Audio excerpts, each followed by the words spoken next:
السلام علیکم ورحمۃ اللہ وبرکاتہ۔ ناظرین، آپ دیکھ رہے ہیں زین مدنی اسلامک چینل اور میں ہوں آپ کا میزبان محمد زین مدنی۔ ناظرین، جیسا کہ آپ کو معلوم ہے کہ ہم ریاض الصالحین ریکارڈ کر رہے ہیں۔ آج ہم ریاض الصالحین کی حدیث نمبر 34 ریکارڈ کریں گے۔ آپ سے التماس ہے کہ ہمارے چینل کو سبسکرائب کریں، لائک کریں، شیئر کریں، بیل آئیکن پہ کلک کریں تاکہ ہر آنے والی نئی ویڈیو آپ تک پہنچ سکے۔ نحمدہ ونصلی علی رسولہ الکریم، اما بعد فاعوذ باللہ من الشیطان الرجیم، بسم اللہ الرحمن الرحیم۔ ریاض الصالحین جلد اول اور باب نمبر 3، باب الصبری، صبر کا بیان، اور حدیث نمبر 34۔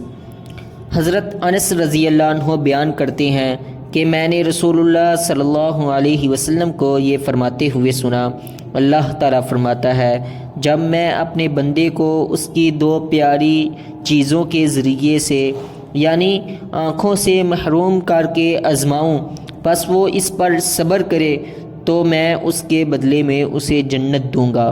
اسے بخاری نے روایت کیا ہے۔ حافظ صلاح الدین یوسف صاحب نے اس حدیث سے فوائد اخذ کیے ہیں اور تحریر کر کے یہ بتلایا ہے کہ آنکھیں اللہ تعالیٰ کی عظیم نعمت ہیں۔